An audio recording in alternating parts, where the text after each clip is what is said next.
What is up, guys? Good morning. Sorry, technical difficulties this morning got me behind the 8 ball because recently streaming stuff just doesn't really like to work as well as it's supposed to do. The Phoenix Suns have had mutual interest in trading Kevin Durant to the Rockets. Let's talk about it. But also, is the best selection in the NFL draft nothing at all? Let's talk about it next. The Ben Garcia Show. Yeah. Woo. Best show in the land. Yup.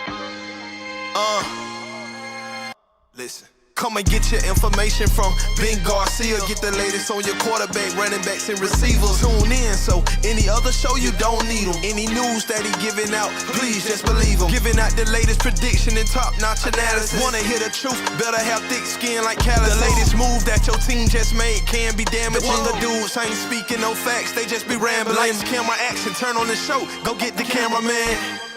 Yeah. Lights, camera, action, turn on the show. Go get the cameraman. The Ben Garcia Show. Good morning. What is up with you guys? It is a busy, jam-packed Thursday show today on the Ben Garcia Show. Mutual interest between the Phoenix Suns and the Houston Rockets in a trade for Kevin Durant. Not sure how you guys feel about it, but I got to be honest with you guys. It is a little less than ideal than I thought. We're also going to get to the Arizona Cardinals and some Arizona Cardinals draft conversation. Is the best pick the one we never made? We'll talk about that as well. Follow me on all social media platforms at Ben Garcia Show, live every single day at 10 a.m. Eastern Standard Time, 7 a.m. local time. And appreciate all my guys in the chat this morning. Michael, Ivan, Sandman, few other of you guys that are not usually here, so appreciate you guys taking the time to be here. But let's start here. Yesterday, the first bombshell. I mean, everyone uses that word. It doesn't really feel like that is the correct way to detail what happened yesterday between the Phoenix Suns and the Houston Rockets. But what I will continue to do is give opinions, analysis, updates on Kevin Durant trade rumors. And yesterday, we got our first concrete evidence of a team that, even though they're still in the playoffs, is heavily interested in Kevin Durant. Now, that can change. As of right now, if you're ranking the teams who are the most into Kevin Durant, I would probably say that the Rockets are number one now. It used to be literally 24 hours ago, the Minnesota Timberwolves. That was the team that I thought would be the most aggressive in going after Kevin Durant. But that's not the case now. The most aggressive team seems to be the Houston Rockets. And connections, personal relationships, those kind of things really matter to Kevin Durant. And one of the assistant coaches, Ime Udoka, those kind of relationships seem to matter more to Kevin Durant than potentially one with Anthony Edwards with the Minnesota Timberwolves. I don't really buy into the Spurs' interest simply because I don't know of the connection there for Kevin Durant and the San Antonio Spurs, as well as I'm not really sure what the Spurs would be willing to give up and if they're ready to blow up that young core right away. The New York Knicks, their trade packages just don't scratch the itch. They lack draft capital. I don't want to deal with Karl Anthony Towns on a daily basis, a guy that does try on defense, but is just absolutely abysmal, which might even be worse because there's nowhere else for him to go up when it comes to Karl Anthony Towns defensively. And his contract is atrocious, and he's not necessarily injury prone, but he's not necessarily always in the lineup either. Just a couple of years ago, he missed all but 29 games for the Minnesota Timberwolves. Now you look at Mikal Bridges. I'm not necessarily looking into getting back with my ex. I enjoy Mikal Bridges. I like that he was here, but he's not the same player he was when he was here with the Phoenix Suns. He's taken a step back defensively, and he hasn't necessarily been the consistent scorer that he was evolving to be with the Phoenix Suns. The Minnesota Timberwolves are interesting because immediately you look at a guy like Jaden McDaniels and you say, that's a guy I could get my arms around. But after that, what are you getting? It would have to be a kind of complicated 3-team deal as of right now. You don't want to take back Julius Randle's god-awful contract. You would like to bring Jaden McDaniels in. They're a little hamstrung when it comes to picks. So you'd be looking to get something else from a third party. And so you ask yourself, okay, if all those teams don't necessarily make the most amount of sense, the Houston Rockets do kind of make a lot of sense. And yesterday we heard this from Charnia talking about the Phoenix Suns' interest in trading Kevin Durant to the Houston Rockets and the Houston Rockets' interest in trading for the Slim Reaper. And this is a Houston team we need to keep an eye on in this playoff run. Because when you think about monitoring who does well early in the playoffs and who might struggle, and there is going to be a level of mutual interest. There has been already with them and Kevin Durant with the Suns. Seeing how they do. Listen, if they win a couple rounds, they might be good where they're at. If you lose early, you don't win or enough to where you want to. Right. Could you look at a guy like Kevin Durant once again this offseason? Monitor them. Once you see that sort of concrete evidence come out that the Houston Rockets are actively rooting for Kevin Durant to come to their team, as well as you pile it up with the story that 2 days ago now, where Rich Kleiman has already started to fly out to Phoenix to work on trade packages for Kevin Durant to another team and work together in that aspect, which me and my co-host Brendan Clean of Locked On Phoenix Suns both found that a little peculiar because it's April, at that point, 14th. No trades can get made until July, I believe, 1st. We're still all of April, May, June, away from an actual trade being done. Now, these things can be discussed prior to July 1st, likely in the second, third week of June, but it didn't make a lot of sense. So now with all of this stuff starting to come out a little hot and heavy, you start to kind of look at the trade packages that can be offered to you. And as much as I like Jabari Smith, and as much as I like Eason or Jalen Green a lot less than the other two, you ask yourself, you look at the players that the Rockets can offer, and I understand there's Rockets fans that watch this show, that watch Locked On Phoenix Suns, and they'll come in the comment section and say, oh, you think you're going to get I just read a comment that said, oh, you think you're going to get Jabari Smith for a 38-year-old Kevin Durant? And it's like, yeah, I do. I do think the Suns will get that. Simply because this is not your classic 38-year-old. This guy's still an all-timer, averaging 27 points a game. Efficiently, I might add. Oh, and he's not really injured. This is a guy that plays a lot of games. He could have played this year and made the, 65-game mark, but there was no reason for him to come back. Suns were toast. So for all this idea that the Suns are going to get less than you think, no, I'm not buying into this idea that it's going to be Fred VanVleet, Eason, and a first-round pick. If that's the case, I'd rather just keep Kevin Durant around, try to retool the team around him, and then the Houston Rockets can go kick rocks. But more than anything, when you're looking at picks or players, it's going to be one or the other when you trade with, let's just call it the Houston Rockets for right now. And I look at Jabari Smith Jr., good player, big, lengthy. My guy Brendan Clean calls him a blue chip role player. I'm not necessarily sure he's there yet. And then Tari Eason as well, another role player. You ask yourself, because there's going to be a salary filler in there as well. Whether it's Dylan Brooks, whether it's Fred VanVleet, I find it hard to believe that they would trade Fred VanVleet. Would I rather have Jabari Smith, Eason, Jalen Green, or would I rather take two of those guys and get more picks back? Because I'm not really interested in the Jalen Green show. Glorified shot chucker. Really good against the Phoenix Suns. So maybe that's why Phoenix Suns have a skewed view of him. But he is what I would say he used to have potential. He's not necessarily the guy that's going to evolve into this Devin Booker-like scorer. He's more of the Jordan Poole cloth than anything. Shoots the ball a lot, not very efficient, underdeveloped, a little small, and I'm just not into that idea of bringing Jalen Green here. So if you can get an Eason and a Jabari Smith and 2 first-round picks, I think that's what you're looking at when it comes to a Kevin Durant trade. And basically what I think I'm trying to warn Suns fans of at this point in the season, at this point in the offseason, I guess I should say, which is 3 days, and things can change. The Rockets could get desperate, lose in the first round, and be ready to make some serious changes.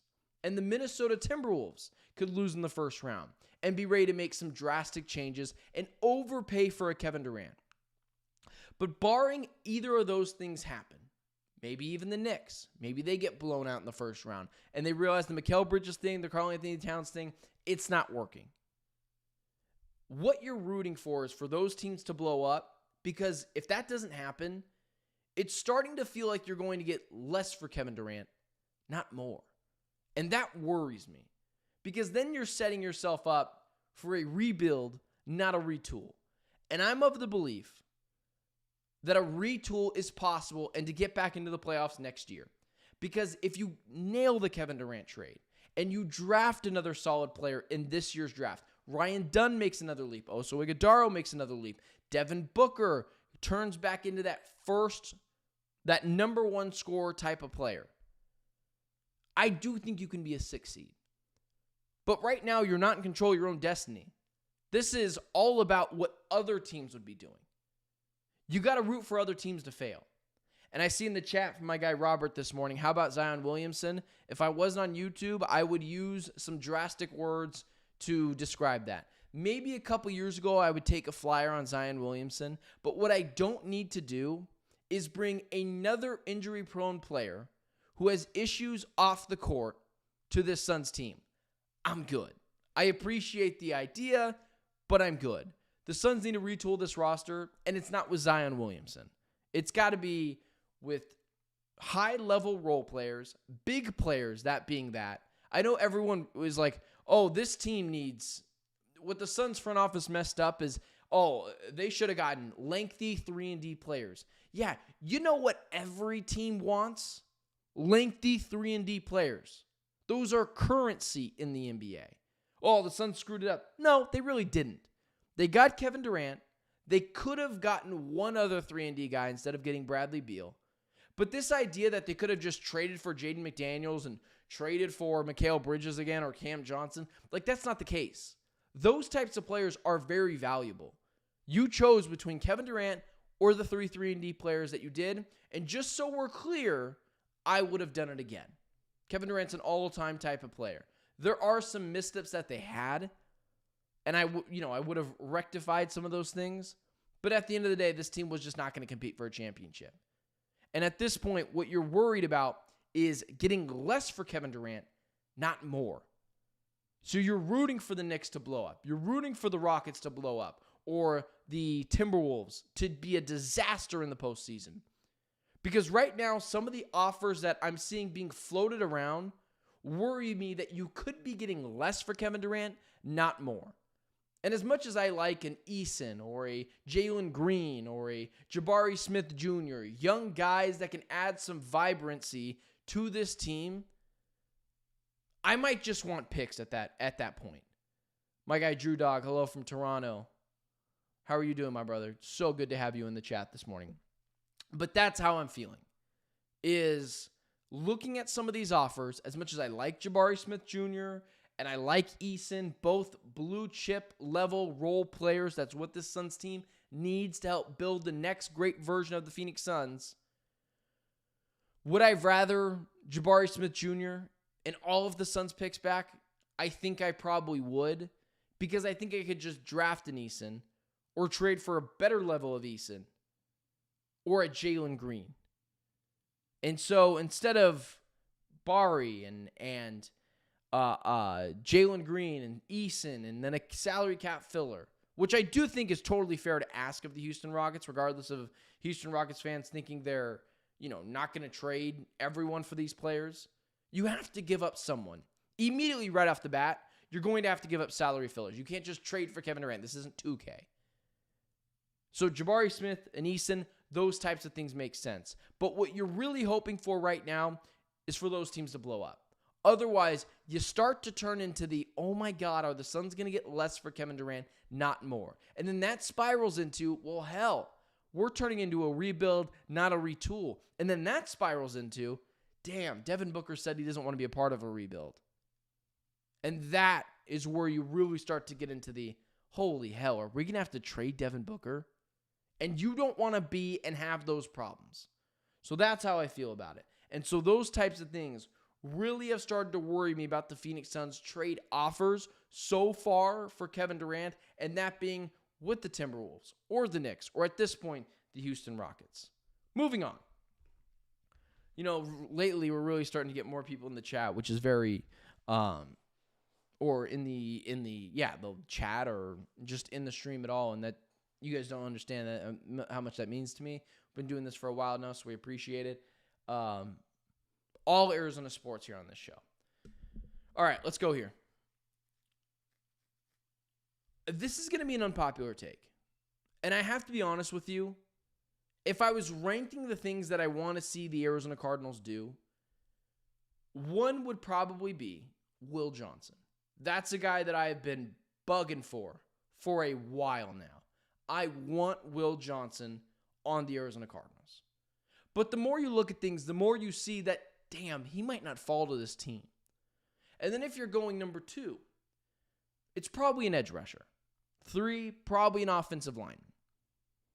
But from what I'm seeing, no one is sticking out in the pass rushing group. No one is sticking out when it comes to the offensive linemen.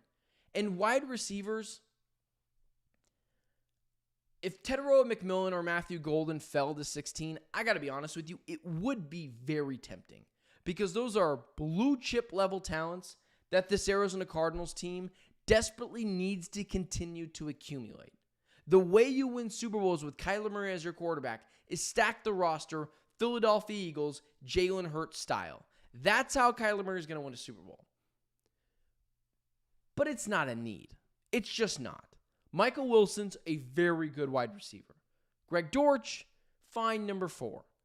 James Conner, obviously Trey McBride, and Marvin Harrison Jr. He's got weapons. So I understand if they just want to write off not taking a wide receiver. I totally get it. But let's talk about it from this angle. You look at some of the players. James Pierce, Walter Nolan, the kid from Michigan whose name is escaping me at this moment right now. And now it's just going to save me to the point where, I need to see who that is. Because at this point, Mason Graham, all these different types of players being mocked to the Arizona Cardinals. And just taking a quick look, Kenneth Grant has been mocked to the Arizona Cardinals 24 times. James Pierce, 23 times. Jalen Walker, 19 times. Walter Nolan, 16 times. Mike Green, 12 times. Derek Harmon, 12 times. And you look at the Arizona Cardinals, who they're bringing in for top 30 visits, it's dominated by pass rushers. It's 1 or 2 offensive linemen, a wide receiver from Arizona, Cam Scattaboo, and then it's a lot of edge rushers. So you ask yourself, is there just not a lot of blue chip level talent in this NFL draft? Because everything I'm seeing, and what I don't like to do on social media, is when people are like, oh yeah, I was grinding Walter Nolan's tape. No, you weren't. You were watching YouTube highlights. That's not tape grinding. So what I don't do is, because I value honesty on the show, is I'm not going to lie to you. I'm not sitting here grinding the tape of Walter Nolan, grinding the tape of Mason Graham or Kenneth Grant or whoever it is. Honestly, the only guy's tape who I've actually watched, which is really just all 22 type style of film, is Will Johnson. And damn, do I like what I see. And if that guy falls to 16, you just got to make it happen. But outside of that, because we'll talk about that on Monday, as the NFL draft continues to loom closer, these guys just aren't separating. Outside of obviously an Abdul Carter or a Mason Graham early in the first round. Those are the type of blue chip level talents. But you get down to Kenneth Grant and Jalen Walker and James Pierce and Walter Nolan and Mike Green and on and on and on down the list. Kelvin Banks, Jahad Campbell. These defensive players, I know I just named Kelvin Banks. That's an offensive tackle. That's not a defensive player. Ride with me here. These defensive players that even I'm advocating for the Arizona Cardinals to go to, it seems like they're also going to be available in the middle to late part of the first round draft. So this is something I haven't seen floated out there a ton.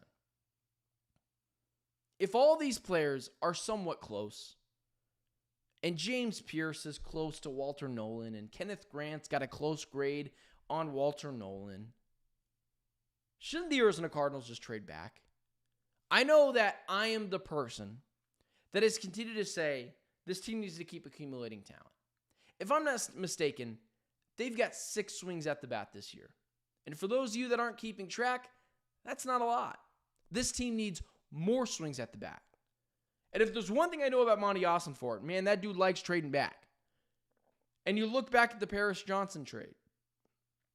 Some people, not me, oftentimes look at that trade and say, oh, well, the Cardinals got fleeced in that deal. One team got Will Anderson Jr., and then you forget the Arizona Cardinals got Darius Robinson and Paris Johnson Jr., a blue chip left tackle, which is just as hard, if not harder to find in the NFL draft than an edge rusher. And Darius Robinson, who you don't have to believe, but I watched the guy in training camp when he was healthy. That dude is dominant, and he's going to be dominant this year. It's one of the reasons why I don't think this team needs a edge rusher right away. It's one of the reasons why I'm like, well, Darius Robinson, Dalvin Tomlinson, Calais Campbell,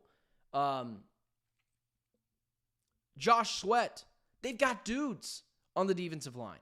I don't think it's imperative that they go and get a defensive lineman. It's why I've advocated for Will Johnson. It's why I've at times advocated for an offensive tackle. It's why at times I've advocated, kind of barely, for Matthew Golden or Teteroa McMillan. Because for some reason, Teteroa McMillan is falling in the draft, and I just don't understand that. People are like, oh, he doesn't like to watch film. I don't care what my wide receivers do. Quarterbacks, yes. That triggered me with Kyler Murray. Wide receivers, I don't really care what they do. Catch the football. It's not as important to me. But I think ultimately what you're looking at, and I don't think a lot of people are talking about, is that I think Monty Ossenfort is seriously going to think about trading back as well. This is the under the cover take that I don't think a lot of people are putting out there as a real potential for this to happen for the Arizona Cardinals. And that is simply this. Monty Ossenfort, he likes to trade back. We've seen him do it last year in the second round, ended up getting Max Melton. We've seen him done it 2 years ago. We've seen him do it 2 years ago. Paris Johnson Jr., he still gets him, a blue chip level left tackle, and they get Darius Robinson the next year with a first round pick. So you ask yourself, if all these guys are rated kind of equal, it doesn't seem like anyone is separating from the group. Could I still get a James Pierce at 20? Could I still get a Kenneth Grant at 20? Could I still get a Jalen Walker at 20? It looks like to me, from mock drafts, from grades, that a lot of these guys not going in the top 7 picks are very closely graded. So if I could get more swings at the bat, I'm not saying I'm necessarily against it. It's not me here advocating for a trade. All I'm saying is with 6 swings at the bat, I would like the Arizona Cardinals to have more attempts to hit one out of the park. Not necessarily in the 7th or 6th round, but can I accumulate another 3rd round pick, another 2nd round pick? These are the kind of things I think you think about if you're Monty Ossenfort, where he said yesterday 95% of his mock or of his big board is complete. They're going to conduct mock drafts. They're going to go through everything. And I think what they're going to see while doing the practice mock drafts and getting ready for the draft and finalizing their big board is, damn, these pass rushers that are likely going to fall to us, these 5 to 6 guys, they're all kind of graded the same. Offensive tackle, kind of graded the same. Why don't we just see what we could fetch on the open market? Could we trade back to 21, to 20, to 2022? Accumulate another 3rd round pick, maybe even a 2nd round pick if you're lucky, a 3rd and a 5th round pick, and get more swings at the bat. And I know for some reason people have some issue or take issue with Monty Ossenfort. Yeah, that ain't me, man. I love what Monty Ossenfort does for this team. And over the last 2 drafts, he's done a pretty damn good job. And it's always like, oh, you want to critique him? Do you remember Steve Keim's drafts? And so the one thing I want for Monty Ossenfort is continue to have swings at the bat. Because what he does is he makes the most of those swings at the bat. So if I'm advocating for one guy or two guys or three guys, if I'm Monty Ossenfort, maybe it's just better to trade back, accumulate assets. I got to be honest with you, it's not the flashiest thing. It's not the thing I'm necessarily rooting for. But if it happens, I think I would get it. I really think I would. Especially when you combined it with the fact that Monty Ossenfort's a pretty damn good drafter, and all these guys seem to be ranked kind of closely. That's where I'm at. And I just trust this new regime, whatever way they want to go. On Monday, I will talk more about the players that I really like. I'm going to come out with like a top 5 list of who, or not really a list of players, but a top 5 scenario of what I want to see the Arizona Cardinals do in the draft. And the draft is coming here hot and heavy, guys. I hope you're ready for it because it's going to be absolutely nuts. I'm still debating if I want to go live directly after the draft, reacting to the Arizona Cardinals pick, or since I stream in the morning, if I just want to wait till the morning. It is genuinely what the chat wants. Guys, I'm here every day, 7 a.m., 10 a.m. Eastern Standard Time. Follow me on all social media platforms at Ben Garcia Show. Interact with me. I'll respond back with you. DM me. I'll respond back to you. I appreciate you guys making this show a part of your day. And do me one last thing before you go get your coffee or you go hang out. Like, share, subscribe the video. Listen, it just makes me feel better. My little ego, it's fragile. Anyways, guys, I got to get out of here. I got to head over to Phoenix Suns practice facility. We got Monty Ossenfort. We got Ishbia, James Jones, Mark Bartelstein talking today. Be on the lookout for some Locked On Phoenix Suns content. It is busy times. Also, I wish one of you guys would have told me that this was on the board while this was on the board. Very unprofessional of not just me, but of you. So I need you guys to be better next time. Anyways, guys, have a good one. Stay safe. Have a beautiful Thursday. And be on the lookout. I know I usually only stream Monday through Thursday. I might be streaming tomorrow. Depending on what BS I get from Matt Ishbia's mouth tomorrow or today, be on the lookout. I might be streaming. We'll see. Until then, I'll see you guys potentially tomorrow.